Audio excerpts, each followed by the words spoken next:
Good evening. Once again, we're brought together here for an opportunity to discuss the direction that this nation is moving towards. My name is Mark. I'm from Michigan. And we'll be covering all aspects or everything that we possibly can concerning the New World Order operations inside the United States. We'll be discussing the MJTF police, FinCEN, United Nations combat forces inside the United States, and the conversion of the United States into an asset for the United Nations. To begin with, I originally worked as an intelligence analyst in 1975 through to 1981, first with USAIX, Company D out of USAIX, Fort Huachuca, Arizona. From there, moved on to 5th U.S. Army Intelligence Center, where I worked both as an intelligence analyst and as a counterintelligence coordinator. Later, through the 80s, up until present time, I command two both 2nd and 3rd OPFOR brigades, which are special warfare units that train U.S. military forces in foreign warfare and tactics. We're going to start out with the MJTF police and where it came from, what its original mission was, what its mission is now. Through a series of political actions that started around approximately March of 1989, the federal government extorted resources from most of the states, in fact all 50 states simultaneously, within a 2-week period, passing laws in every state authorizing the use of federal funding to convert local and state forces into national police forces. The MJTF Police Multi-Jurisdictional Task Force is in virtually every state of the Union of the United States at this time. Its primary mission is house-to-house search and seizure, separation and categorization of men, women, and children in large numbers, the transfer to detention facilities, and the use of those facilities for interrogation purposes. The MJTF are regular National Guard, local law enforcement, and street gangs converted to National Police Services. Remember that this was originally organized under George Herbert Walker Bush. We all know, of course, now that President Clinton has proposed a national police force. This is simply another name, in fact, an overt name, for the MJTF police. Now, the motto for the MJTF police is that they are the velvet glove on the iron fist. Anybody who's familiar with some of the speeches that have taken place, ex-President Reagan spoke in England here approximately 2 months ago and commented that the United Nations forces would be the velvet glove on the steel fist. This is a very popular phrase. It has been used extensively by these people that are within the New World Order operation. I don't know how you feel about this, but anytime I've been hit with an iron fist, I usually don't feel too good, and a velvet glove doesn't make much difference. It should be noted that most of the resources are being drawn from, again, federal fundings to our regional governments. The state of Michigan converted part of their forces over on February 11th of 1989 when Senator Carl Levin, the state adjutant generals of the state of Michigan, Ohio, and Indiana met in Lansing. And at 6:35 in the evening, an agreement was struck in which elements of the Michigan National Guard would be deployed in Indiana and Ohio in the event of, and in fact it was stated that when firearms are confiscated in the Midwest, that these forces would be deployed both in Indiana and in Ohio. Indiana and Ohio would then provide 50% of its Guard forces to police the Michigan area under the MJTF police guidelines. Approximately 3 months after the arrangement was made through the Department of Defense in conjunction with other agencies, some of them unknown at this time, the state of Indiana backed out of the agreement. When this took place, the federal government, through a series of funding coordinations, withdrew resources from the state of Indiana. They had to restructure part of their Guard mechanism, and in the process, were able to maintain a good portion of their original integrity concerning their preparedness strength for Guard forces. 3 battalions had to be restructured at that time. Now, the MJTF police are supplied and supported through strategic reserve aircraft that have been transferred to their resource. They will convert almost all of the existing local police agencies to national police forces after they've rifted personnel that they do not consider trustworthy. And they will also incorporate street gangs. Now, if anybody has seen the guidelines, and we have copies of both, The original stated that house-to-house search and seizures would be performed by military, law enforcement, and civilian personnel. Now, we all know who the military are. That's anybody in a green uniform or a blue uniform with the Army, Navy, Air Force, Marines, Coast Guard. We understand that those would be people in the National Guard, Reserve, and active military forces. We know who law enforcement is. These are the constables, the individuals that you have at your local level, all the way up to and including our secret police in the United States, such as the FBI, Central Intelligence Agency, and other agencies that might be at their disposal, Defense Intelligence Agency, etc. Who are the civilians that were going to come into your home? I don't recall there being any guidelines for that in the Constitution. If anybody has listened to National Public Radio, you will note that on several different occasions, specifically the 10th month of 1992, it was announced, and in fact there was a 1-hour special program on National Public Radio about converting the street gangs to law enforcement agencies. We had been talking about this for years prior to its action. We knew that there were preparatory activities taking place.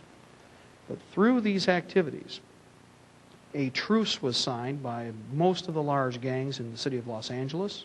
At the time, there were negotiations in process in Chicago, and this was also taking place in New York. Since the initial actions, a full agreement has been signed in Los Angeles, and both the Crips and the Bloods are now being trained, equipped, and uniformed with federal funding through California. Chicago has finalized this agreement last week.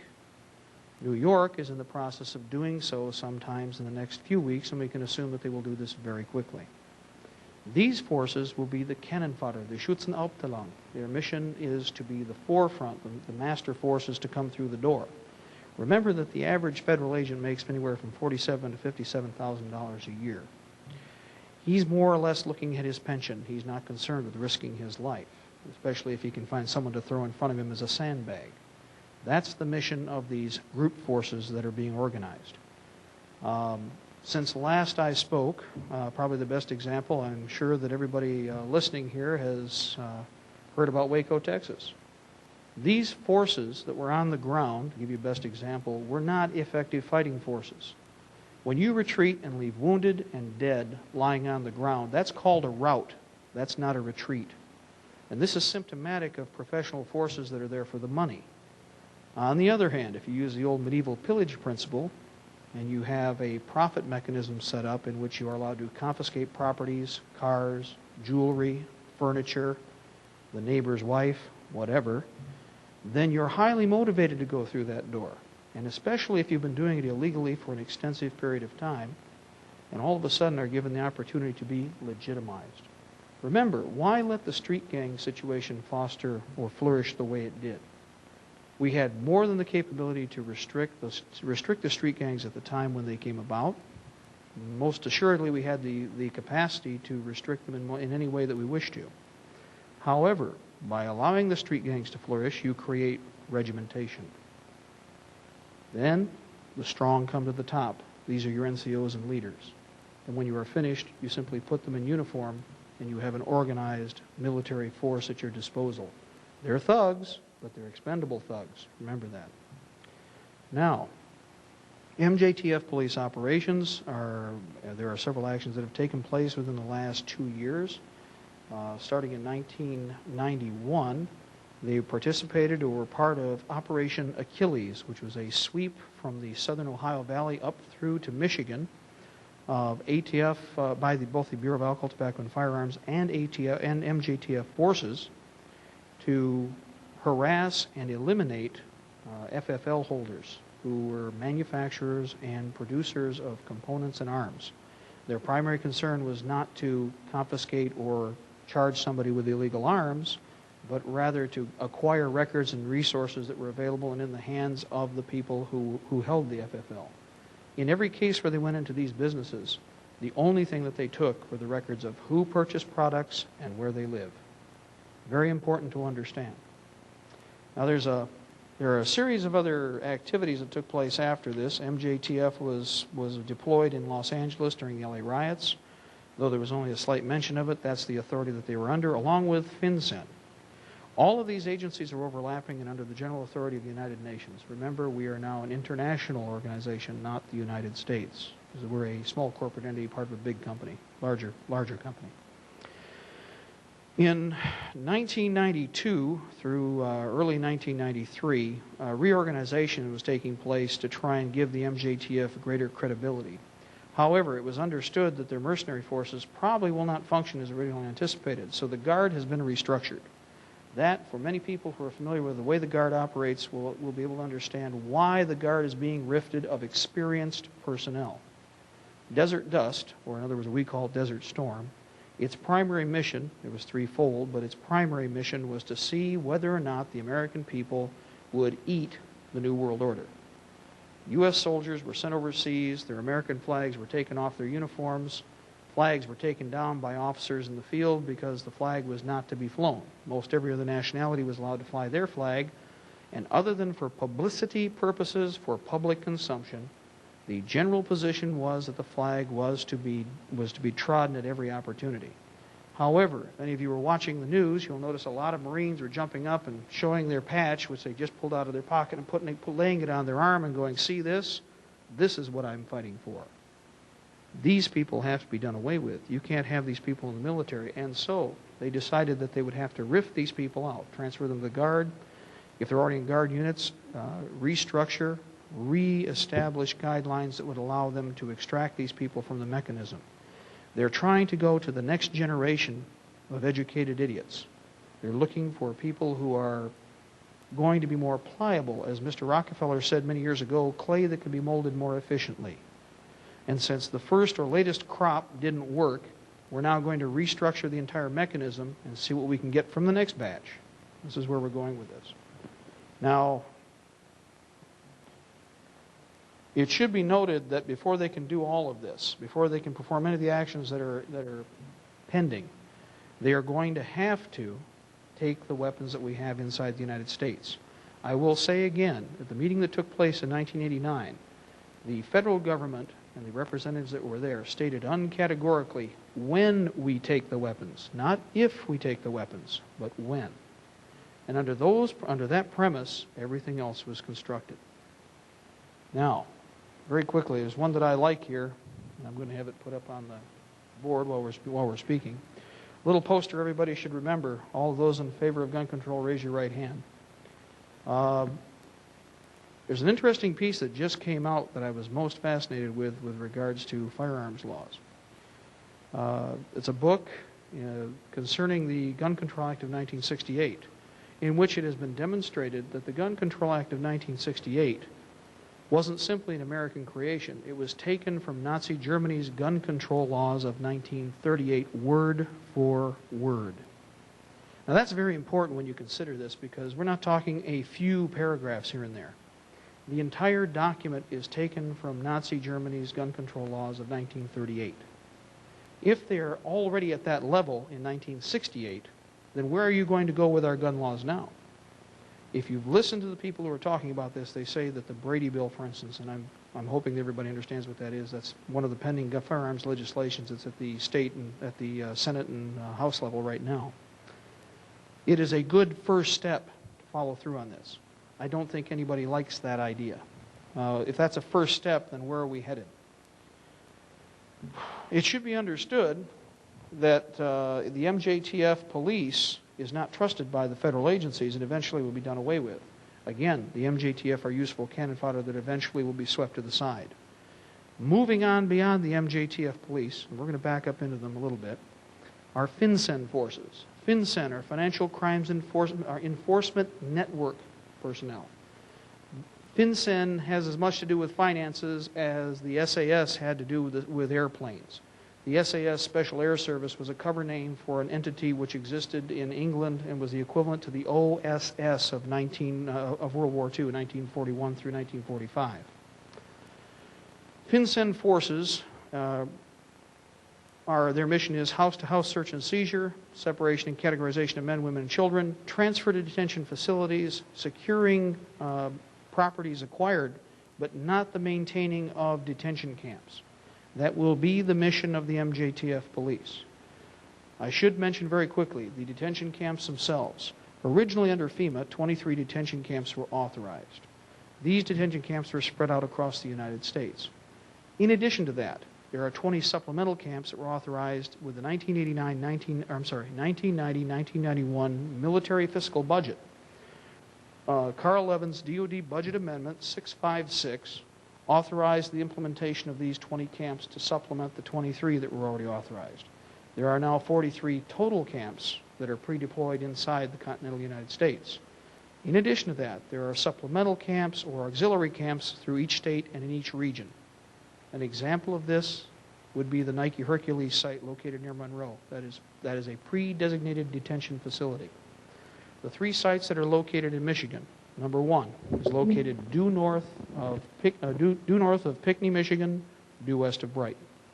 The second is earmarked near Lansing, Michigan, to the north-northeast. The third is Fort Custer Military Reservation, which has been upgraded from a D facility to a B facility. This is very important because a D facility is state authorized and state controlled.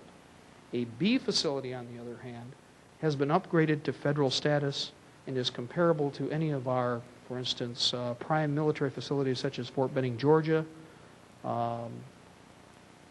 Wright-Patterson Air Force Base, any facility that we're presently using for active military forces. However, if you get a chance to tour the highways and byways and back roads of Fort Custer, you'll find that there's a new urban warfare center there. The new urban warfare center doesn't look like Bad Hersfeld, Germany. It looks like downtown Monroe. It looks like downtown Saline. It has 3-bedroom ranch-style houses, cracker box farmhouses, small living areas inside downtown areas.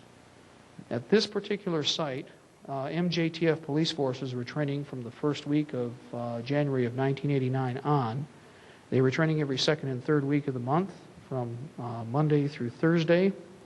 They were paying with non-DoD funds. In other words, these were GSA funds or they were funds from another agency other than regular military budget allocations. It's important to understand how they pay because that's how you can find out who it is that's playing. Now, these forces operated secretly for a number of months, and we identified them as they were training, and they changed facilities. We understand after approximately a 1.5-year cooling time that they are using Custer and they are using Grayling again extensively, bringing forces together from other parts of the state, training them on site, and then sending them back out to be prepared for whatever is going to happen in the future. We'll get back to FinCEN now. FinCEN was organized utilizing foreign military forces as secret police agencies here, or as secret police forces here in the United States. They are drawn from military and secret police forces overseas. They are predominantly European. We have Belgian, Dutch, German. We're looking at French. We also have a variety of Asian military personnel.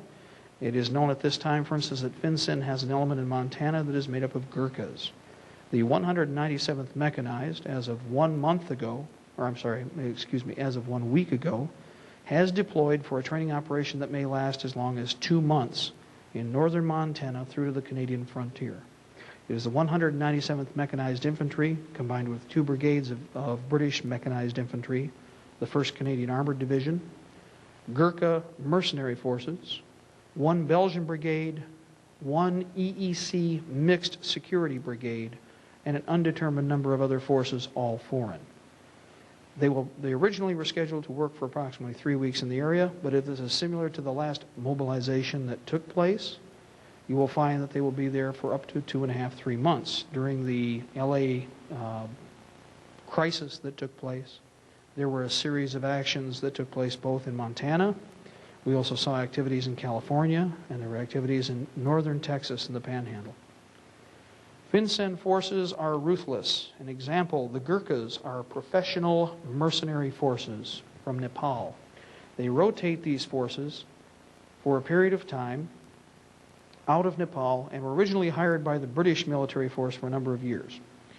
Now that they're under UN authority, of course, we have to find a use for them, and they have. Remember, the Gurkhas were being paid by the British, and probably still are, to be used against us. Kind of like the Hessians of 1775, isn't it? I think you'll find a lot of other forces with similar perspective there. There are, and I will use the regional map here, there are a number of forces spread throughout the 10 regions. For those of you who are not familiar with regionalism, regionalism is a form of government that we're about to experience if the New World Order people have their way. Under regionalism, Michigan becomes not Michigan, but Area 5. As Area 5, our capital will be in Chicago. Under the new state's constitution, this particular type of government comes into power, and we're going to find that all of a sudden we're going to be part of this warm, fuzzy New World Order real quick. Unfortunately, we never vote for a governor again. The governor will be directly assigned by the president, kind of like in Star Wars. If you remember, it was rather entertaining. Grand Moff Tarkin comes into the briefing room and goes, the emperor has just done away with the Senate. And of course, one of the admirals goes, how will he manage without the bureaucracy? And the Grand Moff turns and goes, and decides to go, our regional governors shall deal with the problem. Terror shall reign. And most assuredly, terror shall reign. The regional governor will not have the same authority over his military forces, but he most assuredly will have full authority over his security forces. Unlike the governors of old who had a pocket army, he will simply have police. The centralized military force will be completely under the authority of the United Nations. Now, how did we get here? Well, that's an interesting story when you think about it, because there are a lot of problems that are involved. It's an ongoing escalation of resources pitted against the American people and the Republic. We are a constitutional republic, by the way. We're not a democracy. I think everybody better remember that right now. This is a problem you run into even with Republican presidents. How many times did we hear George Bush say, this democracy? This is a man who calls himself a Republican. I'm not necessarily a Republican or Democrat. I'm one of those independent American kind of guys. An example of FinCEN and some of the effects that overlap into the United Nations operations, this was on the cover of Airman magazine, which is the U.S. Air Force publication, July 1992. It should be very evident that the forces that are displayed here on the cover are very impressive. Unfortunately, of the 5 aircraft on the cover, only one of them is American. The rest are all Soviet bombers or Soviet heavy-lift aircraft. It should be noted that these types of assets have been reported on for the last 10 years by a lot of people in the military who people simply didn't want to listen to or believe. These are these are documents that, shall we say, more than verify the validity of comments that were made in the past. The forces involved that we're going to see in FinCEN will be very well educated. They are professional military forces. They are, for all practical purposes, mercenaries, of course. You're going to find that they normally serve an 8-year tour, unlike the old American mechanism, which was a 6-year tour, mixed type of a mixed time of active and reserve component with IRR, independent ready reserve options. Instead, we've now gone to an 8-year mechanism, the same as all foreign professional forces overseas, very characteristic of the same mechanism that the British used against us in 1775. Conscription through pressing was normally done with an 8-year tour. There are a variety of different mechanisms. This is one that was done by a friend of us that I'd like to also include, which I think is very interesting. It's a whirlpool. Actually, a black hole, I'm sorry. And most assuredly, we're spinning into a black hole if we allow this to exist. It should be noted that these people are chugging on no matter, or despite the types of pitfalls we've thrown in front of them. We will slow them down. We probably will not stop them completely, and this will become an armed confrontation. I cannot believe that the American people are going to continue to participate in something like this without realizing eventually that somebody's selling the cookie jar. They aren't just grabbing the cookies. Otherwise, what we're looking at right now, I have 2 or 3 other pieces that I'd like to throw in here, but what we're looking at right now is an action which is quite sophisticated, has taken probably 50 years to develop, and the enemy has almost reached that point where he can touch the golden ring. Imagine, if you will, going around the merry-go-round and almost having your hand on it. It's in slow motion, time dilation. All of their different schemes, plotting and connivings have come to a nexus, a point in time at which they have the opportunity to grab everything. To do this, they must act quickly. They have windows of opportunity. They are very dangerous at this particular point because there is an old story, the swift stroke oft misses. That's the problem with this. If we're lucky, we can get them to move quickly or move too quickly. They will show too much, and the American people are not complete dummies. And there are enough of us, there are enough patriots out there that are interested in seeing the Constitution and the Bill of Rights survive, that they will participate in the defense of the nation. There are a lot of military forces that are being sent overseas. Doesn't anybody wonder, while in this time of peace, we're sending more and more of our military strength to Bosnia-Herzegovina, Somalia, Thailand, and has anybody heard about our forces in Peru? I imagine not. Well, I'll give you a good example. We have 20 to 21,000 personnel right now sitting off Yugoslavia's coast or in Yugoslavia at this time. We have approximately 20,000 mixed personnel functioning in Somalia. Now that's 40,000 combat personnel. In addition to that, we have 22 to 23,000 in Cambodia. Now we've got 60,000 people overseas. Most of them are combat troops. Let's go one step farther. Back during Desert Dust, one of those little actions that was missed by everybody is that during executive orders that were signed, 18,000 U.S. military personnel were sent to Peru for policing operations there under UN authority. Now, this is documented. We've got people who are down there right now. There are families and there are mothers that are highly concerned about the people that are in place. They have lost people there. People have been killed. This receives no publicity, and yet it's going on. It's a prime example of watch my right hand, watch my right hand. Hey, you didn't see what was going on over here, did you? That's what we have to worry about. These people control the media completely. What I do a lot of times, and I recommend you do the same thing, is videotape what's going on television but ignore most of what they say. Pay attention to the photographs. If they're really concerned with something, they won't feed you much. But in many cases, they'll feel the general population isn't observant, and there is more in a picture than there is in all of the gobbledygook and words that they've fabricated. You have to ask yourself, when you look at pieces of equipment and activities, why is this taking place? Where is this taking place? Is this actually what's going on? If you look at the expressions of the individuals, the activities, the attitudes, you know that something doesn't taste right. A lot of military people coming back are tickled pink to leave Somalia as fast as they can throw their feet on a 747 or a 737 Airbus. There's a reason for that. It is an untenable situation that is typical of the type that the United Nations has put us into. Of course, by the way, we're paying the bill too. This is not good. It should be noted that a lot of personnel who are overseas, and we have personal contacts that are experiencing this right now, are having difficulties bringing family members back or sending family members back from Europe to the United States. We have 3 families in particular that are experiencing this right now. They're attempting to send their wives and children out of Europe back into the continental United States, and the military will not do it, will not send them. They have not released the dependents, let alone the husband. This is interesting considering we're not at war and we have no threat of war on the horizon that anybody could pick out, short of a few policing actions that are supposed to be fairly minor. I will inject this, though. It used to be we called it the Balkans, not Yugoslavia, and there were a handful of wars there over a period of 50 years that many of your descendants probably left Europe because of. After having 3 or 4 of them in a row and losing probably 1/2 or 1/3 of the family, most of the Europeans decided it was time to what we call unask the AO, excuse me. That was the objective. Now we're calling it Yugoslavia. Right next door are the Muslims. The Muslims are not exactly friendly people to deal with, and given the opportunity and good weapons, they are darn good fighters. Anybody who's in the Korean War knows about the Turks. Those are the people to the east. If they align with the other Muslims, we may have a very interesting experience on our hands. Who will we side with? Well, we'll side with the UN, and they'll side with whoever it is that's against the United States. It's very simple.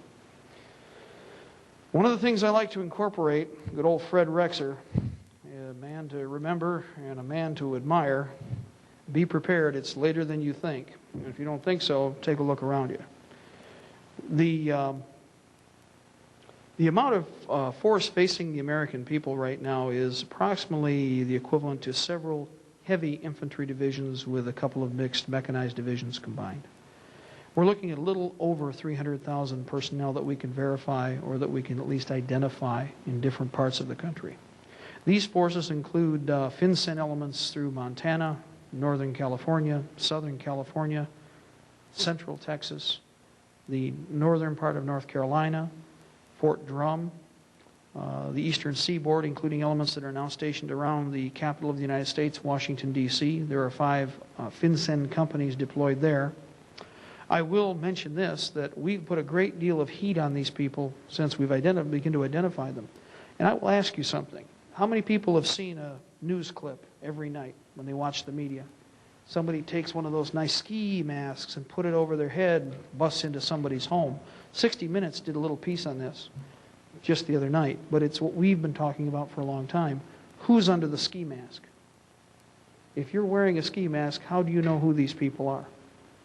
In fact, how do you know that they're even law enforcement agents? Anybody can wear a uniform, and a ski mask hides the identity, especially when nobody says anything. And even if they do, how could most people be sure? A ski mask, it does for a person at 3 in the afternoon what the KGB did at 12 midnight and 3 in the morning with a knock on the door. It is called terror. And the fact that we would allow that to happen in the United States is a disgrace to our country and a disgrace to our Constitution. I'll tell you one thing right now. When I was in the military, we were trained to shoot people with ski masks on, if you'll recall. We called them terrorists, bank robbers, criminals. Only in this case, I guess now they're hired by the government. It is very important to understand this because we cannot be lackadaisical in understanding the threat. They have progressively, through gradualism, gotten everybody into this mindset that this is an acceptable situation. It is not. It cannot be allowed, it cannot be allowed to continue. If these forces, for instance, are on the up and up, why not bring them into the light? If these people are doing something that's for the good of the nation, why not bring them into the light? Why conceal their activities? Why shroud them in darkness? Why shroud them in chaos? On the other hand, maybe we want a little chaos. Remember crisis management? Mr. Kissinger brought this up first. Crisis management is a good thing. You're hearing it in the news constantly, aren't we? Crisis management. Crisis in Russia. Crisis overseas. Crisis in New York. We had a bombing. Oh, my goodness. With something like this, of course, thesis, antithesis, synthesis. You create the problem, you demonstrate an answer, and you execute the solution. But you created all three. We're looking at the same thing right now here. Now, UN combat forces. I'm going to interject these people real quick because all these people interlock and overlap. United Nations combat forces include those that are cooperating with FinCEN at this time in Montana, the elements that are in California. There were 21,000 of them identified south of Los Angeles and are probably deployed northeast of Los Angeles in the Sacramento Basin. The elements that were located in Texas have shifted by all indications and are probably spread out through a series of garrisons. The Ohio Valley, starting in the Cincinnati area and moving north-northwest, have forces deployed there. We know that these elements are also located at Fort Echuca. There are some at Fort Benning, Georgia. We know that an element was also located at Fort Drum. By the way, our processing center for detainees in the western half of the United States is Oklahoma City. We do not know what the location is for the eastern seaboard at this time. However, by all indications, Fort Drum will be the control point for processing individuals to detention facilities on the eastern half of the United States, east of the Mississippi. If there are any problems, what I would recommend for a lot of people that are concerned about this is that we observe the air, not the ground. However, I will say this.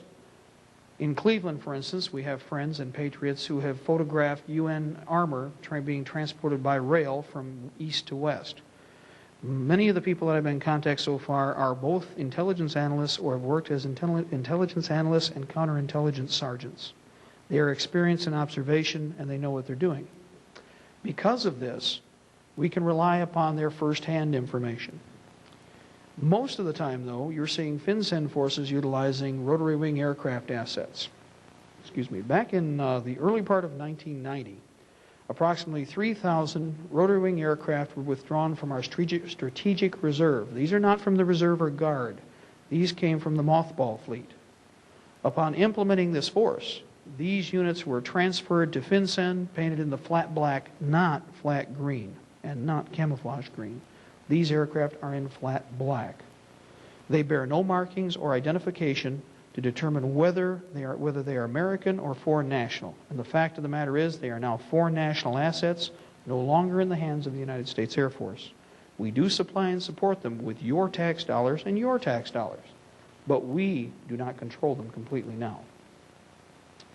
FinCEN forces, utilizing these rotary wing assets, have both heavy lift aircraft and conventional attack aircraft.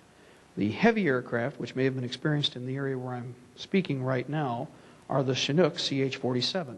It has a rotor front and rear, and can carry up to 64 personnel in one lift.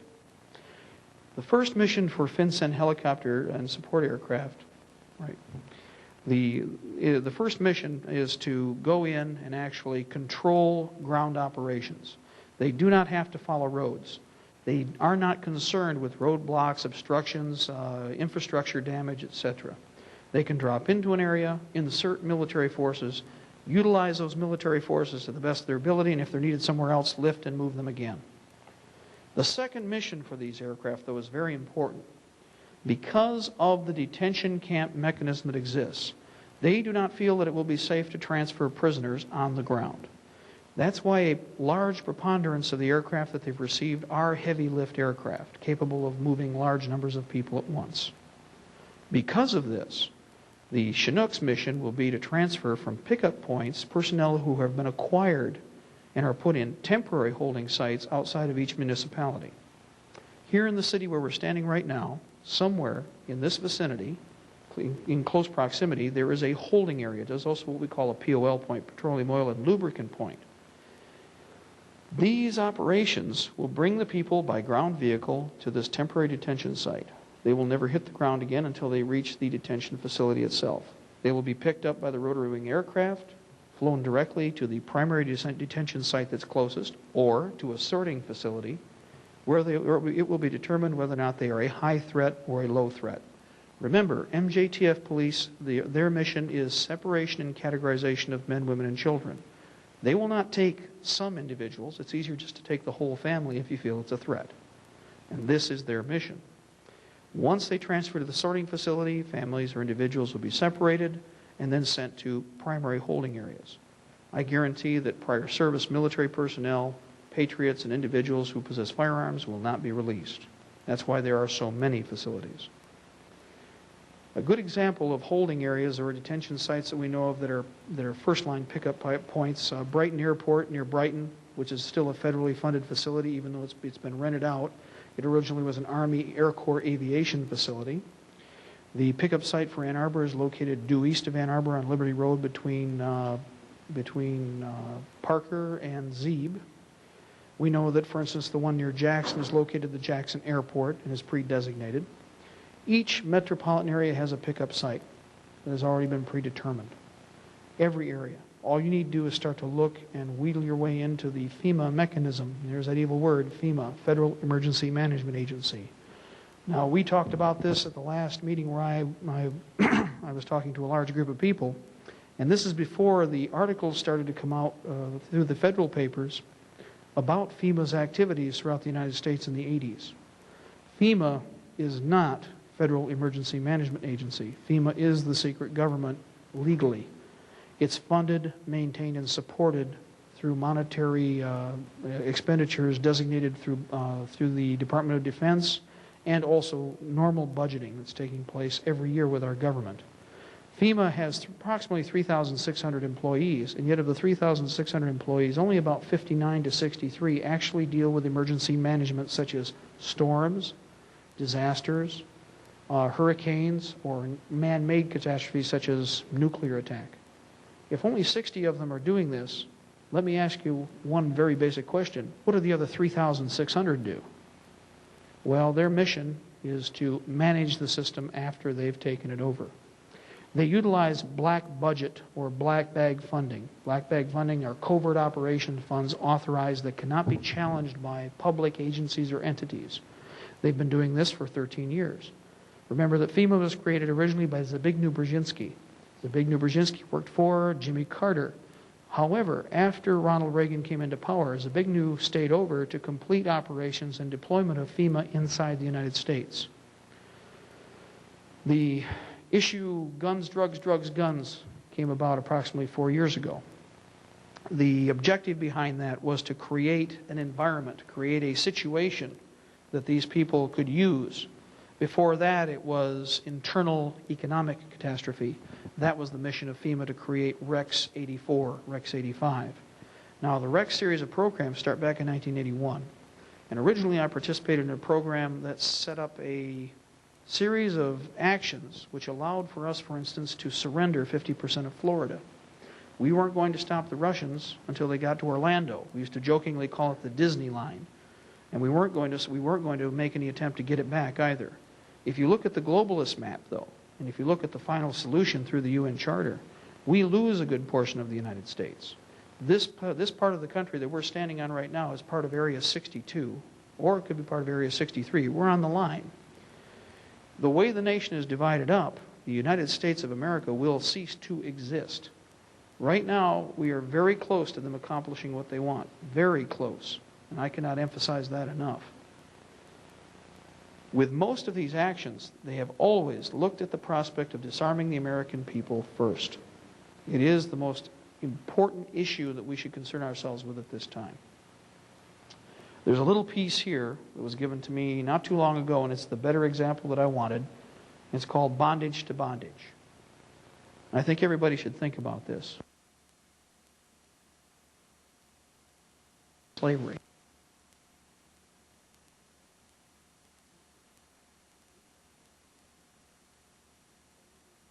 Nature of man, many people refuse to. And so we will revert back into slavery. With a constitutional republic, we have the capability and the power to free ourselves now, to break the chain, break the cycle. To do so, though, we have to decide as citizens what we're going to do. We have to decide personally within ourselves. We have to, despite what most people might say about this, ask God for guidance. If we do not, as a people, ask for guidance, we will fail. It is the most important issue to concern ourselves with what is happening now. God will deal with the problems of the future. We have to deal with the temporal life that we are existing in at this time. And because of this, our Constitution, our Bill of Rights, which were granted, those powers granted to us by God, have to be maintained by us, utilizing God as our strength, as our guidepost, as our steel, as our iron rod. We have failed as a nation, or we will fail as a nation, if we do not take hold of that rod again and follow the course. There are many people in this country who will not listen to what we're talking about here. I am not worried about them. Many. These people are like the population that existed in the United States in 1775. Do not be concerned for them. They'll tag along, or we'll have to ship them overseas when the time comes. I can think of many glorious socialist regimes who will be more than happy to take in a few more slaves. I don't say that we hang them or shoot them. There's a lot of people who'd like to do that. I think the best punishment is to brand their butt, give them one piece of luggage, and ship their hind end overseas where they can live out the rest of their lives outside this constitutional republic and see how we flourish from afar. Because given the opportunity, we can be, and we will be the finest nation on this planet. And with the republic, we can go on to become an even greater power. But without the republic and without our personal rights, we are nothing. Why, I've asked this many times, do you think that everybody on this planet wants to come here? There are many other places on this planet they could go. There are many other forms of government. We as a minority, and we will always be a minority, by the way, I think, as a minority, we are still the flowering example of opportunity, no matter what anybody says. Everybody would like to grasp a part of this, and we have the capability to do that. But we have to hang on to those documents which were given to us in the first place. If we do not have the Bill of Rights, the rest is moot. If we do not support the Constitution, we shall fail. These people that I'm talking about, the MJTF police, FinCEN, the UN forces that are here, have no comprehension of our form of government. They come from governments alien to us. They come from governments that are a threat to this form of government, to this nation. That does not mean that they will always be our enemies. That does not mean that they're necessarily ruthless aggressors that will always be ruthless aggressors. There are people that will change within their mechanism. But until they change, we cannot come halfway. Halfway means losing half the Constitution. What part are you willing to give up? What part are we willing to surrender of this nation? What state? Which one of our constitutional amendments are we willing to throw into the kitty, so to speak, so that we get a little piece of something else from the other side? And the first thing I'd have to ask is this: what can the other side offer us? Absolutely nothing. That's more important than anything else right now, is to understand there can be no compromise concerning this action. Is it unacceptable that UN forces be here? Most assuredly. Is it illegal? If you will recall, we have a little thing called passe comitatus. Under Posse Comitatus, it is virtually illegal for military forces to be used as law enforcement agencies inside the United States. And yet right now we have military forces in several parts of the country being used as law enforcement. Probably the best example in 1990, which we came across, and this has to do with the ski mask again. Guy with a ski mask jumps into your house. You have no idea who he is. He's wearing a black uniform and it has 3 letters on it. You don't know what any of those 3 letters stand for. When this takes place, how do you know where he came from? He comes in, they lay you on the floor, they virtually rape your house, they rape your privacy, they go into your bedroom, they go into your children's rooms, they destroy property, they take property for private profit. When they are done, they leave. You never have any idea who they are. And then they go back to Europe or they go back to Asia and they spend what they've stolen.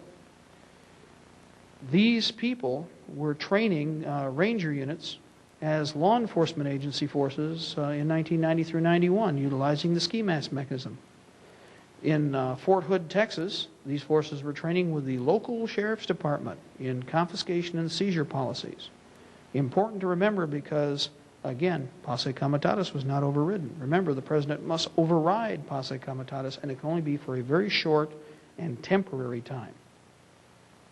Very short. Special situation, not an undeclared internal war. In addition to this, it should be remembered that this type of situation existed in 1775. This is the exact same thing our forefathers experienced. A foreign military force was injected into the United States, not willingly on their part necessarily, and many of them came over to our side down the road. But this force's mission was to do exactly what these people are doing now. The first 2 battles of the American Revolution, it must be remembered, were fought for what? Taxes? No. Were they fought because we were worried about tea? No. The order was to confiscate all shot, powder, cannon, and individuals who possessed them. The first 2 battles of the American Revolution were fought for the same reason that we are fighting in parts of this nation right now, the possession of coercive force. When the government possesses all of the coercive force available, you have what? A police state.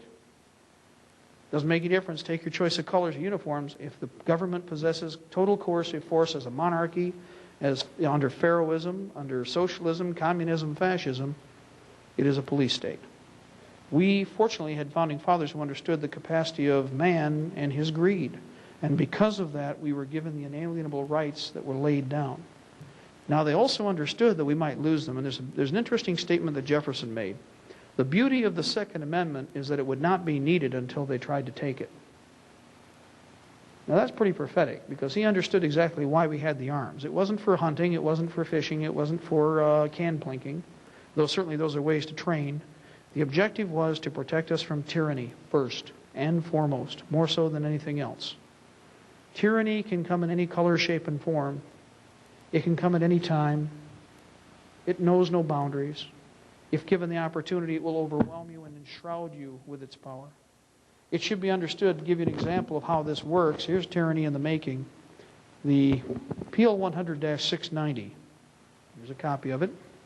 PL 100-690 was the camel's nose which allowed the government to do most of what we are moving into now.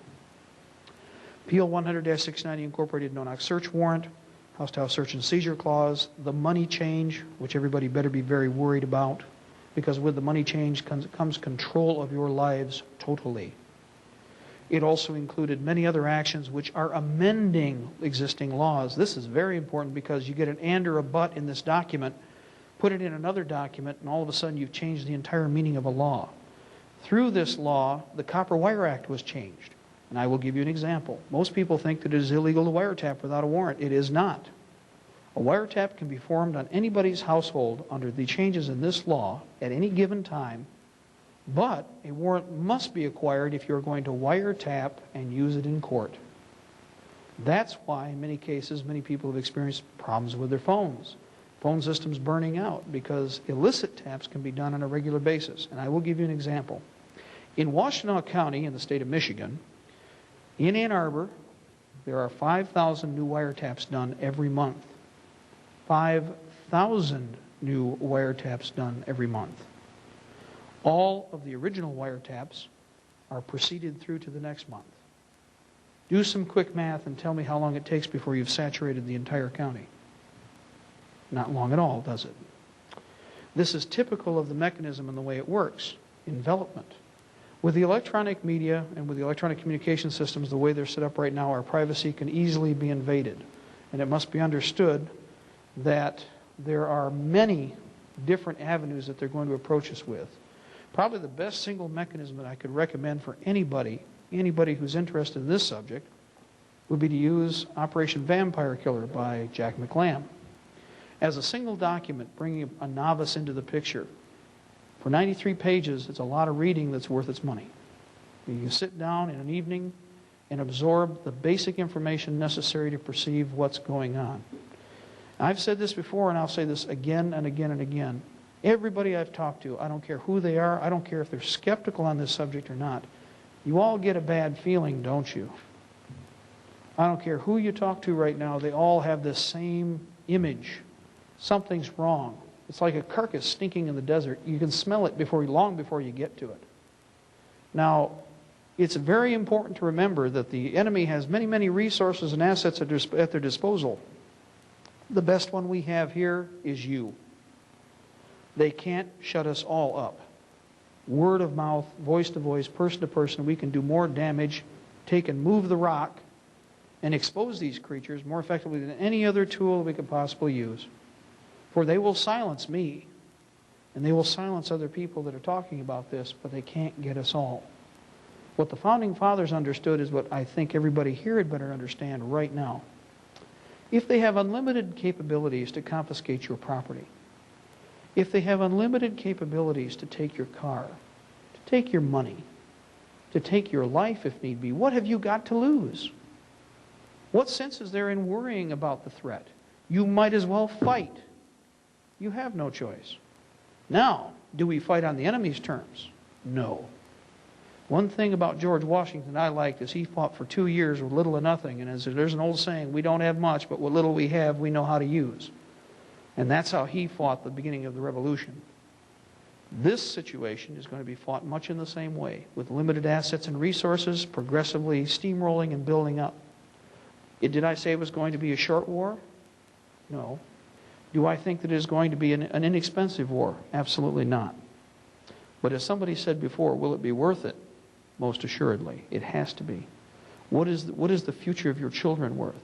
For that's another thing they plan on taking from us, our children. Listen to the present president. Listen to the policies of the government right now. This is the age of the child. But the age of the child in whose hands? In your hands? In your hands? No. In their hands. Oh, and by the way, remember this. They are the ones with that velvet glove on the iron fist. And once again, I'll remind you, even if there's a velvet glove on it, it has a tendency to hurt, doesn't it? You can create a lot of casualties this way. That's right. There's another saying that came about that we've used before in instruction. It should be remembered. We're not talking about offense here, by the way. Nobody has gone out of their way to find these people. We aren't going overseas. We don't have to go outside of our own state now. We're talking about having to defend our homes, having to defend our counties, having to defend our livelihood. An attacker must vanquish. He must crush. He must utterly destroy. A defender need only survive. Wave upon wave, maybe, but he need only survive and endure. For the defender is no place to go. Despite what we say about the people that are in, and I'll bring this up again, in Waco, it should be reminded of something. We may not agree with what they're doing in there, but we do know this, they're Americans. They didn't go looking for somebody else. Somebody came looking for them on private property, in their own home, and they decided to defend themselves. Why didn't the government do very well? Because they are thugs. Thugs never do very well against anybody who's protecting themselves when they are tenacious and when they are willing to stand up and fight. There's another rule that I have about the situation we're going to run into. They're going to run out of secret police long before we run out of soldiers. I guarantee it. By the way, I'm also realistic. I think everybody is familiar with the National Rifle Association quoting that there are 70 million firearms owners in this country. I guarantee there are. But you know what? I guarantee that only 1 out of 7 will show up. Guaranteed. However, let's do some quick math here. Even if they had 1 million men at their disposal, we have 10 million combatants. How many are combat veterans? That's right. How many are soldiers? How many have fought before? And I can train an army. And there are many men who can do the same thing. And given the opportunity, there are many people who will be listening to this. I say the same thing to them. Organize at the lowest possible level. Organize as patriots in a militia. We are legally bound to that. It is our obligation, it is our duty as citizens of this country to participate in the militia as part of the militia at large. Men, women, young, old, and do not discriminate. I'll tell you what, by what we hear out of Waco, the interesting thing that fascinated me is that the person who was on the Barrett Light 50, that's a 12-shot 50 caliber semi-automatic rifle, it was a 64-year-old grandmother, and she did a fine job of cutting a lot of people in two, I'm here to tell you. If a 64-year-old grandmother can stand up to a bunch of 23-year-old jocks that can bench press 500 pounds, I got this funny feeling we'll do just fine. Mercenaries, I think we can handle them. Now, there are a lot of areas that they're going to get into here. There are a lot of things that I'd like to talk about, but I want to concentrate on this for just a minute, because I briefly touched on it. The militia could be easily crushed and destroyed if we tried to build from above and create organizations here and then fill them out. That is not the way that this nation was built originally. That is not the way that this nation will be built in the future or will be protected in the future. The worst thing that these people are scared of are what we call coin operations. The citizen getting together with citizens that he knows. Notice I said people you know, citizens you know. People that you've grown up with. Family members that you live with. That is how you must build up a militia, from below. A 10-man squad is a hell of a lot harder to find than a 600-man battalion, okay? Small groups can always be organized into larger groups, but not vice versa. It's much more difficult. The advantage we have is our limited resources can be put to their best ability in our hands. We don't have to worry about the government contractor. Our concern is getting people uniformed, armed, and equipped. The militiaman was a Minuteman. And that's how you must gear yourself. You must, as the old saying goes, prepare for war if you wish for peace. It's that simple. To do so, cheaper is better. You want to put more bullets down range, you can't share a weapon. I've said this before.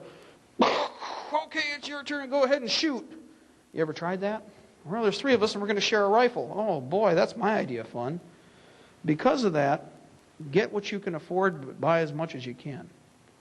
The laws that are coming down the road right now are rolling at us just like a juggernaut. There is a wall of supply and demand that is going to hit us. When it comes, there won't be anything to buy. And because of that, if you don't do it now, you're going to be in trouble later. We have what we call, jokingly, the butter knife brigades, and I will mention this again. Everybody goes, butter knife brigades, what's that? I said, well, it's very simple. I'm going to give you a butter knife. You're going to go out, and you're going to get a weapon. Now, if you don't come back, well, the worst that I've lost is a butter knife. But if you do come back, well, you've got an AK and we'll give the butter knife to somebody else. Now, I'd prefer not doing that, but I'm not going to waste a steak knife or a butcher knife. I'll probably be carrying that for that matter. Butter knife brigades are something that's been done in the past when it's necessary, and it'll be necessary to do it again, unfortunately. Those are for the ones that don't quite believe, but will have found the Spirit of God down the road. Now, another thing that we should concern ourselves with is mobility. I'm not saying buy big trucks, mobile homes, etc. What I would recommend are vehicles. One of the reasons that we should be a tad concerned about what's going on right now with our vehicles, especially in transportation and transportability, is because a population on foot is easily controlled. Because of that, this was an article that I used before, and I wanted everybody to see this. This was in a monthly publication that was available, I think it was February. And Uncle Sam wants your cars. And if you don't think so, you better start looking at the Environmental Protection Agency. You know, our friends. They're only interested in fish and your cars. With the EPA's new guidelines, it will be possible for them to ban many of our cars outright, and they intend to do it. Now, I had to ask myself, why pre-84 cars? Gee, that's kind of strange. There are a lot of other cars out there that look pretty nasty that are not newer, a lot newer, especially in the state of Michigan. Consider this. A lot of pre-84 cars have a different type of electronic ignition, don't they? A lot of newer cars have a totally alien type of electronic ignition, and I think the best way to describe it is like this. In 1976, when I worked on a Ford Granada, the electronic ignition was this large. It did virtually every function on the car that was necessary. That was with 70s technology. Today, the electronic ignition on our car is this big, is this thick, and this tall, and that's with 1980s microchip technology. Now, what's in that electronic ignition? Two considerations. Number one, an EMP shutdown circuit. That'd be the best example. It would be very easy to incorporate. It would work on a specific frequency. Upon transmitting on that particular frequency, you could shut down whole categories of vehicles. Now, I'll give you an example of this. The IROC Mustangs, and also I believe the comparable vehicles made by GM, have a microchip in them already that upon functioning at 140 miles an hour for 7 seconds will shut down the vehicle. On some cars, we understand that it's as low as 105 miles an hour. In fact, a car was just tested. Now, because of that, you got to ask yourself, what's in your electronic ignition in your new car? If this is already in place and can be found, what is there that we don't know about? Question number two, why not something on the line of a transponder for tracking? So much easier, and we're not talking low jack here because as everybody in communications will understand, it need only transmit for a short period of time or at a very low, in a very low range, and your pickup equipment will do the rest. You can find what you want. Each one of your VIN numbers can be signatured to the electronic ignition mechanism. It's fairly simple technology. In fact, the idea goes back to 1965, 66. All this in a box under the hood that is now this big, that was this big. And again, I ask myself, why the change? We're not talking microchip. I've got calculators that were made in 1985 that will do virtually anything that science wants you to do in a package this big in the thickness of my little finger. Isn't that amazing? Because of this, you should consider other alternate forms of transportation, or you should consider override mechanisms so that you have the capability to move during these periods. Fuel will be cut off. We know that availability of resources will be cut off drastically as far as munitions, fuel, food. How about lead? What about tin? What about manufactured items such as threaded stock, nuts, bolts, and screws? What about basic items like toilet paper? Burdoc's not all that exciting after a few weeks, as everybody can probably imagine. And of course, we've used it in the past, and we would try not to use it in the future. Stock up on a few things. But the weapon systems that we're dealing with and that we're fighting against, we've gotten a little taste of also. The enemy's capability to utilize electronic warfare technology against us was displayed during this little Kentucky bout with the kids that were lost in the Smoky Mountains International Biosphere. Oh, that's right. They didn't call it that, did they? They called it a national forest. Isn't that amazing how our national service made a point of not calling it a biosphere? In the Kentucky mountains right now, that particular forest has a sign as you enter the area. It says International Biosphere. In all the news reports I saw, they didn't use the new proper title. They used that old American thing so that we wouldn't get people upset. Made a point of calling it a national forest, which it isn't anymore. But during that, I think it should be noted by everybody, the kids were found utilizing special technology, and they were picked up by very special people in black uniforms. And before they would be released, it was stated they refused to let the children go until they were debriefed. Now I got to ask myself, why would you debrief a bunch of high school kids who were supposedly lost in the middle of the mountains? What is it that they saw that they felt the government wouldn't want other people to see or talk about? So much so that they said they wouldn't release them until they were debriefed. Interesting. What about infrared scanning technology? They're admitting to that. Another example, in Waco, they admitted very briefly early in the morning on Sunday that they had used the infrared scanning technology on the compound before they went in. They don't want to elaborate on that, but we know that the enemy has this threat capacity, or I should say a government has this threat capacity. There are ways to counter this, and in the future we'll discuss it. Some of the simpler methods we call standoff are utilizing glass. Glass is a tremendous insulator, and with 2 layers of thermal glass, you'd be surprised how much protection you can offer from these devices when they're inside a building and used as shielding. Another are reflective metallic surfaces such as space blankets. Gee, what a simple compensation for a system that costs a lot of money, or it costs millions of dollars to deploy. There are other options that are available. A few reminders: when you guys dig a hole, save the topsoil. When you fill the hole in, make sure you put the topsoil back on. It's kind of obvious when you use infrared scan. It's like this, if you look at it from the sky, it's like this piece of paper on my blue coat. It's just about that obvious. There are little things that you have to remember about protecting yourself. It's called spoil. How to defend yourself in the future will be a matter of how ingenious you are. And a lot of the answers are fairly simple. Their technology is very expensive. Anyway, we're back. Well, to begin with, now we're into our next hour, I'm going to discuss both past activities and future proposed actions inside the United States by a variety of organizations, including the MJTF Police, FinCEN, and UN battle groups that will be deployed against the American people.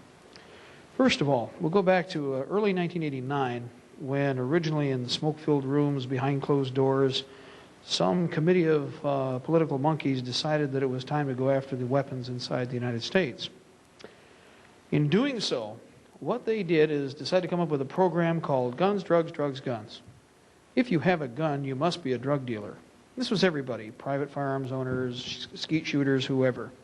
Our response as law-abiding American citizens was supposed to be, "Oh God, take my guns! I'm not a drug dealer, oh please!" Only unfortunately what happened as far as the government's concerned is that the American people started to rearm themselves very quickly. We surveyed a lot of different shows throughout the United States, Midwest specifically. In fact, in some cases we covered 3 different cities and 2 different states within a 10-hour period. And what we saw weren't people trying to get rid of their weapons. In fact, that wasn't the case at all. You notice that people weren't selling anything and were buying more. It was shoulder to shoulder, elbow to elbow, rear end to front, and heel to toe. And everybody was bringing every mother's uncle in to buy weapons, munitions, equipment. And we saw this from Kentucky and Tennessee to Pennsylvania to New Jersey to Michigan, Indiana, Illinois. The effect that their Guns, Drugs, Drugs, Guns program had is that the patriots out there started to talk to people and said, "See, this is what we told you was going to happen." And after surveying a few shows, I'm sure that the intelligence information coming back through the alcohol, tobacco, and firearms people, and also from other agencies that were monitoring the gun shows, that the result was not exactly what they wanted either. More ammunition and weapons passed through the FFL dealers and through firearms sellers at gun shows in the 3 months of 1990 than in the last 15 years prior to that, all sales combined. In some cases, over 1 million rounds of ammunition were sold off off of ammunition dealers' tables, thousands of conventional firearms, virtually hundreds of thousands, if not millions of dollars worth of equipment, such as field gear, boots, uniforms, medical support items. And these were all going out and disappearing. Now, it used to be when Fred Schmidlap and Jim and myself would go over to a gun show, we'd go in and, well, let's go buy something. We'd go buy it, we'd take it home, we'd fire it up a little bit, we thought it was neat, but it was that vogue toy for the month. We got done with it, we might take it back in, we'd sell it, and we'd go buy something else. There was a used firearms market. Today, there is no used firearms market. There's a reason for that. Everything that is in the hands of the people is being absorbed. This is happening right now again. It's as if somebody cut an artery and the weapons are just gushing out. In fact, the people cannot keep up with demand enough. Now, because of this, they're getting a tad concerned again. The effect of the Guns, Drugs, Drugs, Guns campaign should have been for people to just hand things over or try to dispose of the weapons because they were fearful of being prosecuted by the government. When in 1990 it was realized that they weren't exactly going to accomplish their original mission, they had to change their timetable a little, we think. By the third month, it was realized that the militia forces, civilian arms, were bludgeoning at a massive proportion. The structured forces that were inside that were deployed, including Operation Achilles, which we mentioned before, they began to reduce their actions because of notoriety and the fact that they were seeing more aggressive stances on the part of the civilian population that they were attacking. Unfortunately, like cockroaches, you can spray and they keep coming back. So by late 1992, the latest Guns, Drugs, Drugs, Guns campaign escalated with a variety of other actions overlapping. It's a threat to your children. Well, not if you train your children properly. It's a threat to society. Well, this society isn't monarchical England, it isn't pharaohic Egypt, and we most certainly aren't the Union of Soviet Socialist Republics. Because of that, we trust our people with firearms. In fact, we are the government, therefore we're the ones who decide who should have firearms. I think everybody forgets that. We the people. We have an obligation and a responsibility. Now during this time, from late 1992 to the early part of 93, we've seen a series of other actions take place in which firearms confiscations, house to house, door to door, have taken place. Operation Clean Sweep in Chicago, Operation Achilles 2 in Cleveland, and a series of actions that took place after the Los Angeles riots, not against the street gangs, but against the citizens who defended their homes and their businesses. Remember the Koreans who were on top of their roofs? Strangely enough, the government used the videotapes that were made to track down these homeowners, and they are now being prosecuted for using their weapons to defend themselves. And this is an ongoing program. You're not seeing this in the general media because it wouldn't exactly bode well with the rest of us. Because of this, it is realized that they're going to have to intensify, and in fact have intensified their campaign.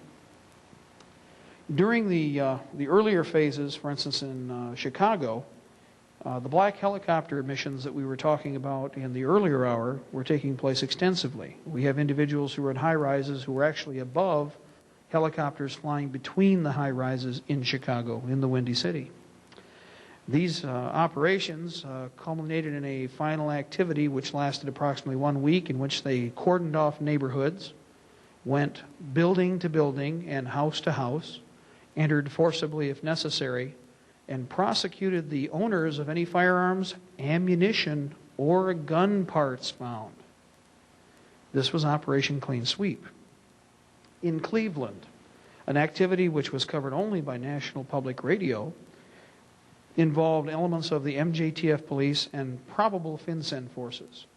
The Ohio Guard was mobilized from several different areas in the state, transferred to an area outside the Cleveland airport where a MOUT area, M-O-U-T, it's an urban warfare training area, was set up with 3 neighborhoods. The units that were brought in were trained in house-to-house search and seizure and securing a neighborhood. They then went into the first training neighborhood, went house to house, secured the neighborhood, and then attacked a second neighborhood. Once they had secured the second neighborhood, they had to hold the first 2 and went to yet a third neighborhood. After these elements were trained and passed through this mechanism, they were transferred to different parts of Cleveland where they were actually deployed against the population. This happened about the same time that the Weaver incident took place in Idaho. It was almost simultaneous. In fact, a series of actions both in Cleveland and one here in Michigan took place either during or shortly after the Weaver incident. Now in Cleveland, this received media coverage. In some parts of Ohio, this received media coverage, but it received no national media attention except for one place. National Public Radio, who thought that this was the next best thing to sliced white bread, that they had violated people's homes, that they had gone into different parts of the city, and that they had done this.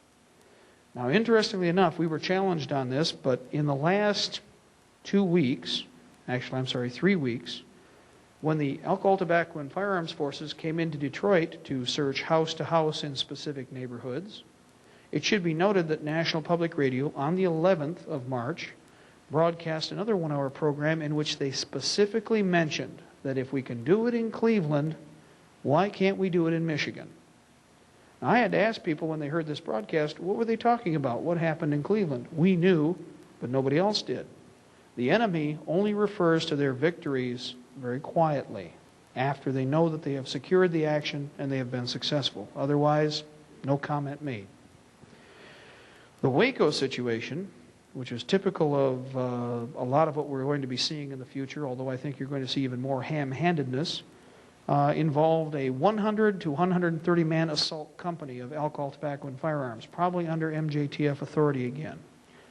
It should be understood that as of March of 1989, the ATF, Alcohol, Tobacco, and Firearms Forces, were divided up into these assault companies. Each platoon consists of 40 men armed with the M16A2 rifle, the AR-15 9mm conversion, or the M79 grenade launcher. It is now known that these forces also include the M60 machine gun, which is an infantry battle weapon now being deployed with policing agencies. You know, like they have in Russia, if you can do the goose step. It was interesting to note that this assault company in Texas was identical to the type of forces that were used during Operation Achilles in the Ohio Valley coming up into Michigan. The forces are in all black BDU uniform. They wear the black Pazgat armor with the black Pazgat helmet, which looks like quite a bit like the German coal scuttle. They are armed, equipped, and maintained through DoD resources. So many of the weapons that they're provided with are actually provided by our military. In many cases, alcohol, tobacco, and firearms, the FBI, DEA are now receiving training both at Quantico, and many of them have gone through the U.S. Army Ranger School. That's rather exotic training for people who are supposed to be police officers in the United States. On the other hand, if you again need thugs, you've got to send them someplace where they can learn to be fairly efficient thugs. Many of the people that we've had that went through Ranger School in the last 1 year said that up to 50% of their company were made up of Federal Bureau of Investigation people and individuals who are involved with alcohol, tobacco, and firearms or a drug enforcement agency. Now, DEA, by the way, has what we call CLEAT, C-L-E-T units. CLEAT units are directly under the control of the Treasury and or can be accessed by the MJTF police or FinCEN. CLEAT are armed identically to the ATF combat elements and are deployed throughout the United States and can be used overseas. DEA is now using extensive resources from outside the United States in terms of manpower, but they will not identify what the name of the organization is that's being used. Now remember, we know what FinCEN is, but nobody else is supposed to. So it can be assumed that FinCEN is the element that's involved. How they're deploying equipment here? Well, it's kind of strange. A lot of people said, where are they? Well, they're in all parts of the United States, but we've had at least one face-to-face confrontation with some of their people right here in Michigan. In fact, though I can't mention names, on a given date, one of our people was attempting to use a space available flight through U.S. Army Tactical Lift Command. Upon arriving at the site, he gave them his military ID card. Somebody punched in his name. Looked at him very briefly and went, punched it in again.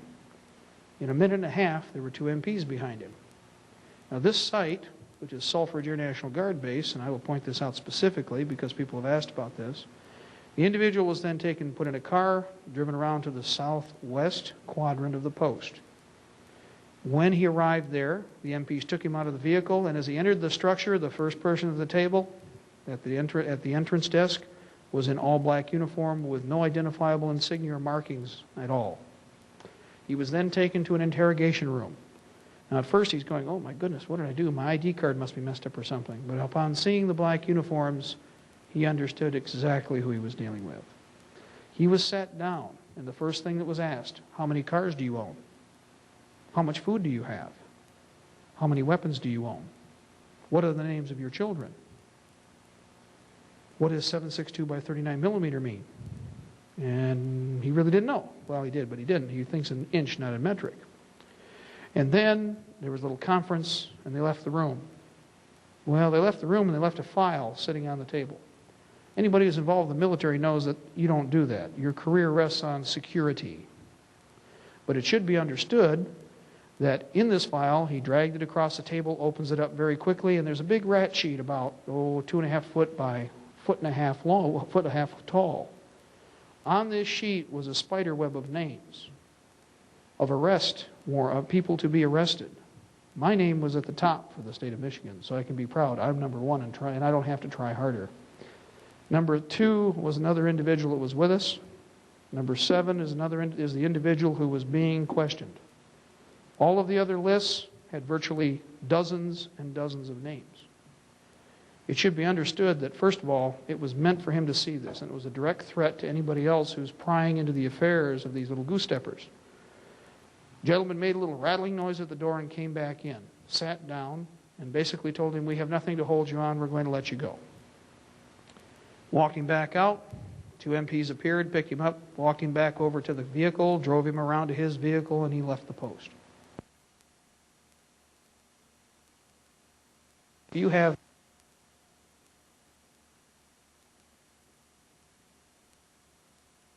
first of all. That's if you just have it laying around on your desk. The next thing you don't do is take a classified document and leave it where somebody you really don't want to see it can see it. This was meant as a direct threat. This was just before we were involved with other meetings that we participated in where we were illuminating people to this subject. If I keep this up, they're going to do something to me. Well, I'll tell you what, I'm not stupid. If I'm already on the list, as many other people are, look at it this way. You're never going to come off that list, okay? Your butt's in the fire, and you might as well fight and go for broke because you ain't got no place left to run. It's that simple. Now, when I worked for intelligence, I worked as an intel analyst with a TS-SBI clearance. Handled a lot of classified documents. People don't operate like that unless they're sending you a message. Now, the last time I had this happen, and I will bring this up to date as far as activities go, last time I had this happen was a very interesting experience because we started to look into the MJTF police and FinCEN, etc. And on a Friday afternoon at 3 o'clock, I had a knock at the door where I work in my office. Open the door, and here's campus security. And who should be with them but the area director of the FBI and one of his henchmen. And, of course, they wanted to talk to me. Well, let me tell you something. When the police come to visit you at 3 in the afternoon, you better understand on Friday that they plan on keeping you for the whole weekend if they can. So we sat down and we discussed quite well. He started to ask questions. And the first thing he said is, "You've been talking with your representative and your senator." "Yes, I have." "Well, that's interesting. Well, if necessary, we will find somebody to put you at the scene of a crime." And they said this flat out. That's interesting. Okay. And so I didn't really respond effectively to that other than, well, no crime's been committed, and all we're talking about here is truth. Well, then he started asking a lot of other questions like, "How do you feel about assault weapons?" I said, well, basically, I've been telling everybody to buy everything they can get their hands on, and I'll own as many as I possibly can. Why? And, of course, it was like, what do we say to that? So they weren't really sure how to respond to this. I mean, I was being very open with them for the most part. When they were done, they didn't take me away, only because I didn't think they weren't sure exactly how to figure what we did know that they were coming in advance, I will say that. I had a little warning. And it's not the first time, but we've had 3 different attempts where they've tried to stop us from doing just this, informing people. Because like bugs, they hate for you to move that stone. Now, I put a little piece up here. "On the plains of hesitation lie the blackened bones of countless millions, who at the dawn of victory sat down to rest, and resting died. While most assuredly they are close, we are just as close, and they know it. They are scared snotless of the possibility of the American people waking up. Any possibility, anybody trying to bring forward what we're talking about puts such a wrench in their plans that they can't afford to see this exist. They will do everything in their power, if need be, probably eliminate people, but I think that's down the road. Right now they're rather concerned. We're rather public. But they will do everything in their power to squash this movement in its infancy. They know they cannot afford to see this continue. We must not hesitate. On the plains of hesitation lie the blackened bones. We must forge an organization now at the lowest possible level. It's called the American citizen. We must get together as a people and build. If you do not build now, you will not have the capacity later to protect your family, your livelihood, your people. It's that simple. Now, activities. Example, choppers that we've been seeing all over the state. Many people have seen them. There were a number of sightings over the weekend.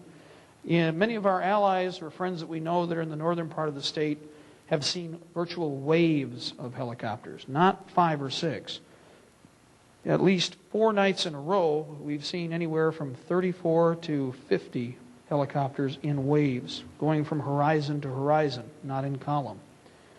In one particular evening alone, with 4 people standing back to back, there were so many aircraft that the 4 could not count them all.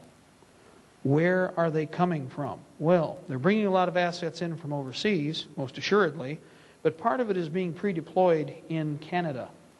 There's a thing called mondialization, which I've talked about before with people. It's mentioned in several different books, one of the most recent about George Bush, The Establishment's Man. Mondialization. It's the conversion of a city from being an American or a Canadian city to an international city under the United Nations, under authority of the United Nations. In doing so, the city pays a tribute to to the United Nations, and are under the protectorate of the United Nations. In doing this, while they most assuredly denounce their citizenship to their nation, they still get taxes from that nation. And the city and the state make a point of still sending them those taxes, which I think is rather strange. Well, originally, we wouldn't have put a connection to this were it not for the fact that we'd had intelligence information that foreign aircraft were flying out of London, Ontario, or near London, Ontario. Well, I open the book and I start to look at this, and it says Dundas. Dundas was mondialized. Dundas was one of the first cities mondialized in Canada.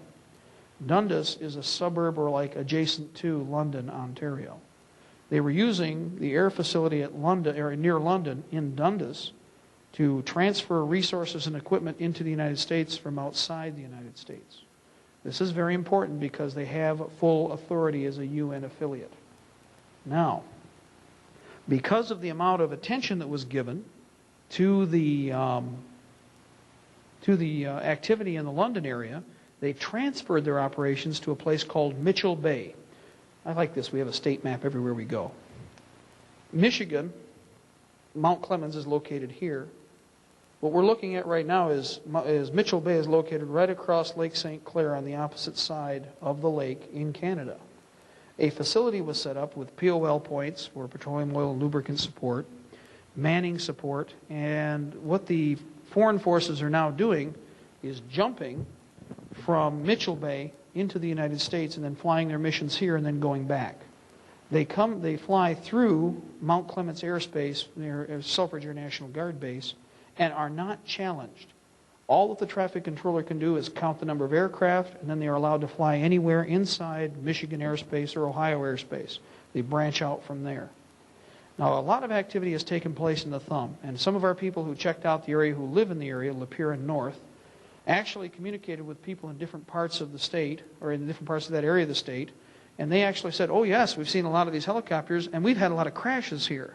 Has anybody seen anything in the media about crashes in the Thumb? They refuse to even talk about it, and we have queried the state, and they will not respond. And yet they advise us that there were at least 5 specific air crashes. 5, count them. A helicopter is not a small thing to have land in your backyard, especially if it's in your pool or something. All of this overlaps into what will they use the helicopters for again? Well, the choppers for control and command support can also be used, as we were discussing before, tracking and tracing. Tracking and tracing is very difficult unless you have something to track and trace with. If you're in your car, it could be, of course, as we discussed, the electronic ignition system with a transponder. For most of you who have been watching the media, though, what about the chip? Now, Bogreit's talked about it, and even our veterinarians in Oakland County are now talking about it. In Oakland County, the Humane Society has switched over from dog tags to a microchip that is inserted in your little puppy or in your little kitty or in your dog when he's licensed, and that dog can be traced anywhere. You can find him no matter where he is. Not only can you find him, but it has a transponder number in it. Now, I challenged people on this before. I know people who think that their animals are more important than people. So if you can have it done to Fido, or if you can have it done to my Fluffy, why can't we do it to your child? It's that simple. Now, with this in mind, the microchip, which originally we were proposing with some of the different legislation and literature that we've seen, would be inserted underneath the skin of the hand. Could also be put in the forehead. We know the biblical reference to this, don't we, people? We also know that with the chip comes total submission. I'll remind everybody about a little piece of revelation that everybody should read, 13. Receiving the mark is as a divorce from Christ. You'd be better off going out and executing a few hundred people. You might be forgiven for that.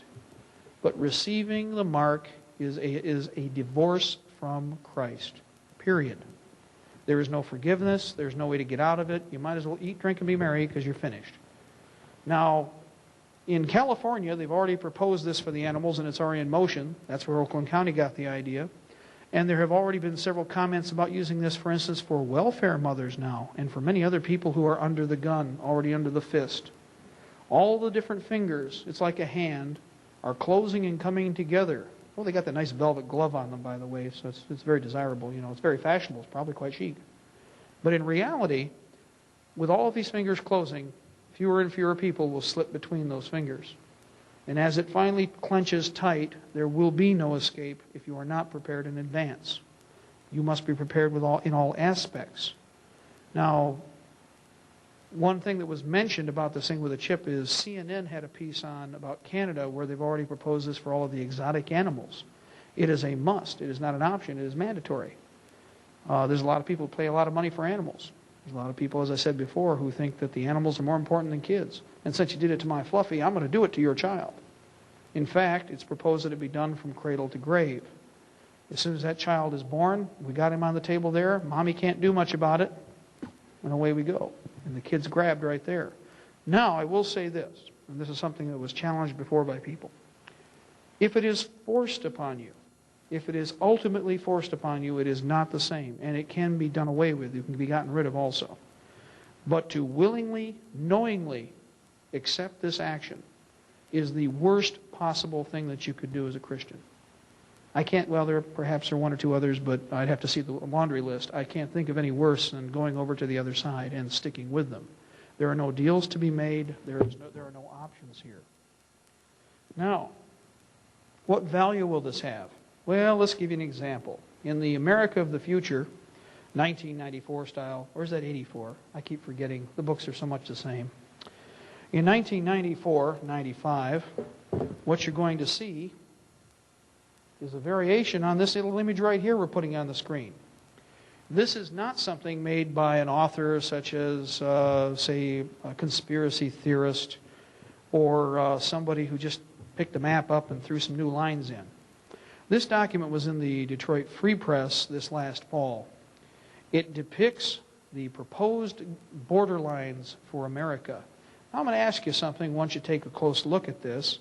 You'll notice they gave it some warm, fuzzy names, and they made it seem real fluffy, and oh, we'll just change the borders a little. But this is very important when you consider control of population groups. I might remind you of something about this article if you read it, and if you didn't, I'll point it out, that originally this document was done by a State Department official. This was designed to test the water, to make everybody, see how they'd feel about this warm, fuzzy attitude about throwing the country away. This is only an intermediate guideline. Once this is finished, the next step is to go to the finalized version, which is in the United Nations Charter, which cuts the United States into 4 pieces. We lose all of our external territories, and we become a totally subservient nation to the United Nations. Very important to understand. This is the first step. Remember that old term, divide and conquer. Now, I want to make note, if you put the regional map up there, you'll understand where you saw these lines before. Now, when we've tried to demonstrate to people in the past that this is where they're going, somebody said, well, I've never seen anything like that. Almost as quickly as we discussed this with people, this article that was in the Free Press showed up. It's probably the best single example, and it's an example of many of the damning pieces of evidence that the enemy will put forward in their attempt to legitimize themselves. It's very important that they do that. Now, the chip, of course, allows you to control people for movement.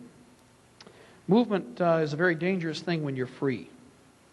Boy, you can't really keep track of what people are doing. You can't tax them out of their socks. You're not going to be able to tax them in their food and their drink, tax them in their livelihood. We'll paraphrase one of our founding fathers on that. Remember? Taxation. We went to war for 10%. What are we at now? A lot more than 10%. But in addition to that, movement. I'm from Area 5. I've got a chip rated for Area 5 Blue Code. What am I doing in Area 10? In fact, your internal papers don't show that you should even be here. I might mention, too, that there's a reason you shouldn't be there. You're property of the state. The Governor's Conference of 1989 and the Governor's Conference of 1990, which we do have on videotape, by the way. If you get a chance, someday we should be incorporating this in one of our talks.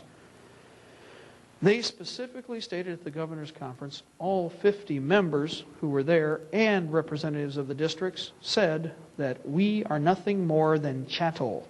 We are the property and an asset of the state. Property and assets shouldn't be allowed to just wander off. You know, after all, you might want to sell them to somebody. Oh, that's slavery again. No, that's right. We aren't supposed to think that way. It's that new world order kind of stuff. By the way, that's the salute, too. I hope you've seen this on CNN. It was on at least twice. United Nations salute. We like to joke, Mars. But it's true. They had to come up with a compromise, and that's it. Now with the chip and control of movement, we got to get you on your feet. We can't have you driving your cars. We got a lot of environmental problems, so we can drive you out of your seats real quick with that. In addition to that, to control freedom of movement, we got to take care of this money problem. I mean, you people just spend it on the craziest kinds of things, firearms and ammunition and, why, stuff that you'll just use on us, if we're the government, of course. Because of that, we have to bring another finger in, money. And to control the money, we have to change it. In the first phase, if anybody has a sampling of it in their wallet, and they probably do, any of your 1990 series currency, if you will look, and you can hold it up to the light, face the currency like this, turn it up on end, look under the numbers with the light, you'll see a bar line inside the paper. This is a platinum polyester microscreen bar-coded element. As we were talking about traceability with your car and with your person, this currency was being tested and is being tested now for traceability on your person, in your home, in your business, everywhere. This is what we started to call the intermediate currency, because this is not the final currency. The final currency is called the blue chip dollar. The blue chip dollar is virtually blue. The $1 bill will be blue, all the others are of different colors. By what we understand, there is also a barcoding just above the $20 that is printed out here. This can be scanned two different ways. If you look around the oval of the currency, you will find that there are micro printings which repeat 20 US, 20 US, 20 US, 20 US. But apparently, in the latest piece that we've seen, this may also be screened. So there are several different ways that they can actually screen this. With 1983 technology, it was possible for them to drive by your home and from the road screen your house and identify by the dollar amount how much cash you have in your house. This is 1983 technology. The year is 1993. If our computers have expanded geometrically in capacity, I want to ask you another question. What do you think they've done with the technology concerning this? And where are they now? See what I mean? By the way, PL 100-690 covers this. And if you get a chance, what you need to do is call your senator or call your congressman. Best bet. Let's do it this way. Call your congressman.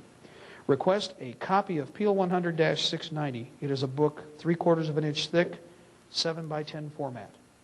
In it, you will find all of this. And originally, people said, well, I read the law and it said it only can do hundreds and fifties. I said, bull-doo-doo. The way the law was written, at the discretion of the treasurer, they have the capacity to do it on all currency, and they will, because there were Senate hearings concerning this. C-SPAN covered this. And during those hearings, they stated uncategorically, all of the currency will be traceable. No currency will be hidden by the time they're done. And this is intermediate. This currency will be devalued down the road. The exchange ratio will probably be 6 to 1. At a 6 to 1 exchange ratio, your debts don't change, but your money does. So let me ask you this. Can you pay for food, heating, and the house at the same time? Like the Great Depression or Germany with its hyperinflation, you get to choose between heating and eating. Which are you going to do if you have 4 kids? Now it becomes a challenge, doesn't it? On the other hand, if you buy tangible products with this worthless piece of paper developed by the Federal Reserve, not by us. Remember, this is just a Federal Reserve note. This isn't really money. Use this to the greatest possible level that you can, taking advantage of volume purchasing by getting together with those friends that you organized in the militia. You put away munitions, food, and equipment with this before it becomes valueless. During the transition phase, you should have coin instead of paper. Why? During a devaluation, in fact, during this devaluation, in PIL 100-690, it makes no allowance for the coin change. Coin will still have a face-to-face value. In Israel in 1973, when they changed the currency, people who had coin ate the next week. People who had paper were sucking air. It should be understood that you want to put a percentage of coin in quarters, dimes, even nickels if necessary, whatever you can afford. Half dollars and full dollars are the best way to go. Now, it should be interesting to note that for those of you who are trying to financially protect yourself, does anybody know about the confiscation laws? Well, we're going to get into them now. The other finger is starting to close. This one. Now, with the existing confiscation laws and with the banking laws in PIL 100-690, any instrument, cash, money order, or cashier's checks, or any other negotiable instrument that can be transferred into a bank or used by a bank is to be kept track of by the bank against you. And it's at the discretion of the teller and the bank as to whether or not they consider it a criminal activity. Now, the limit at this time is $10,000. It may have changed. We don't know. It could be lower. Under the original law, they have the authority to go down to every $150 transaction. At their discretion, they inform an agency of the government, and that agency can then impound and confiscate your money. Okay. If they do this, or if they decide that you've done something that we call structuring. In other words, I decide I don't have $10,000 at a time that I spend, okay? So over a 12-month period, I do $2,000 here, $3,000, $2,000 again, and I'll spend another $4,000 in negotiable funds and put it in and use it in another way.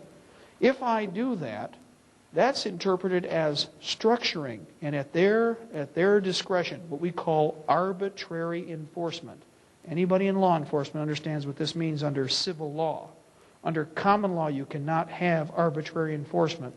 Under civil law, you can. But under civil law and with arbitrary enforcement, they can take this property from you and they don't have to give it back because you have to prove that you're guilty. You know what that is? That's British law, kids. That's where you have to prove your innocence.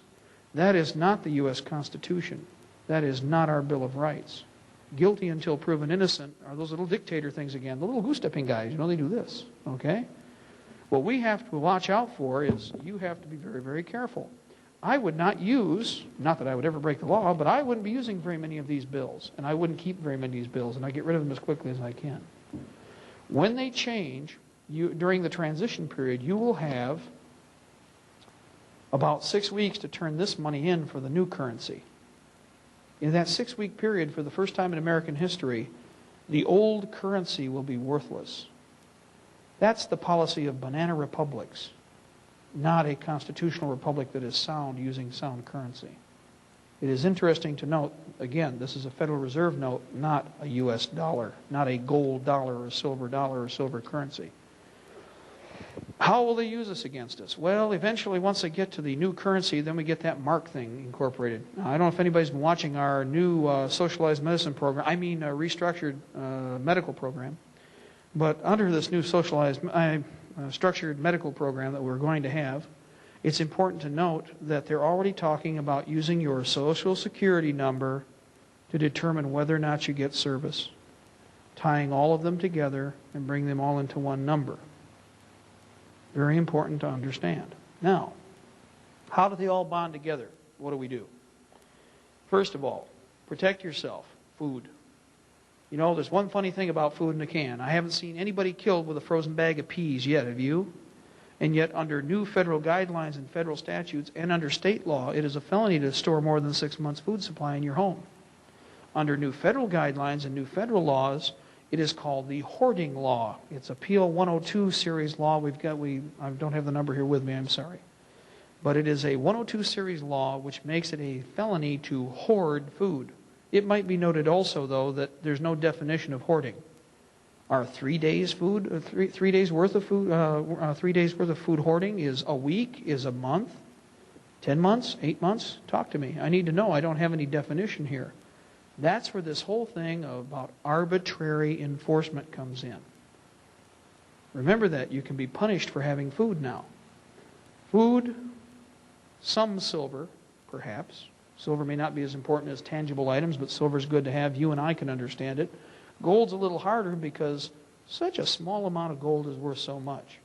But tangible assets such as silver, we can understand, we can hold, okay? Weapons. And I argue this again and again and again. You cannot share weapons. Fine wood and steel, as we talked about before. Implements that will last and can be handed down generation to generation. Father to son. Son to grandson. I own weapons that were made in 1891 and are as accurate and are as capable as they were when they were made. That is over 100 years old.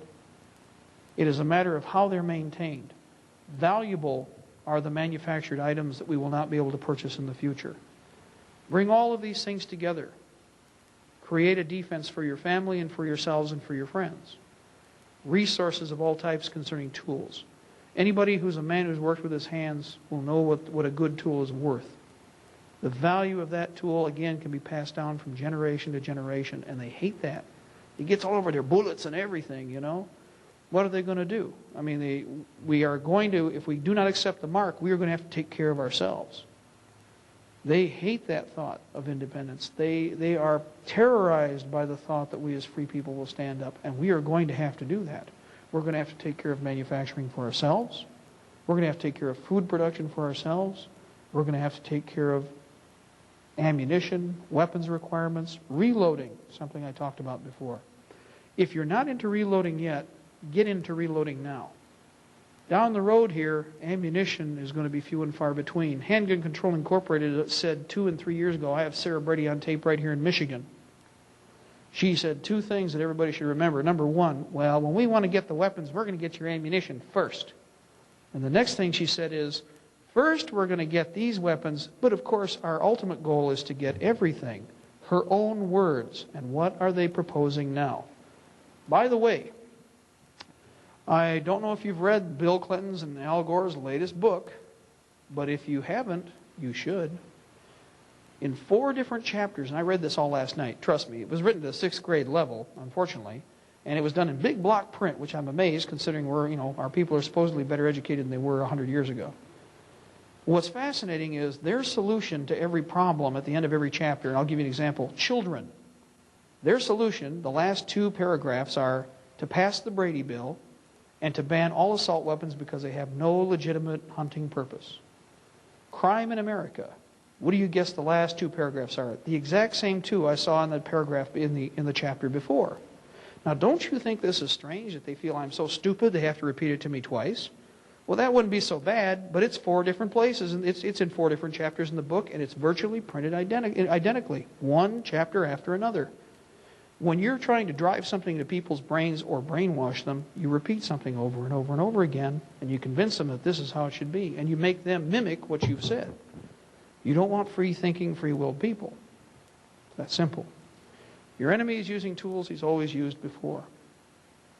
Data, information, technical information. One thing that has happened, I've seen this happen time and time again. You must have the written knowledge where people can access it. You as a mentor, you have to become an educator, a student, you have to become a mentor and an educator for a student. Teach them what to do and how to do it.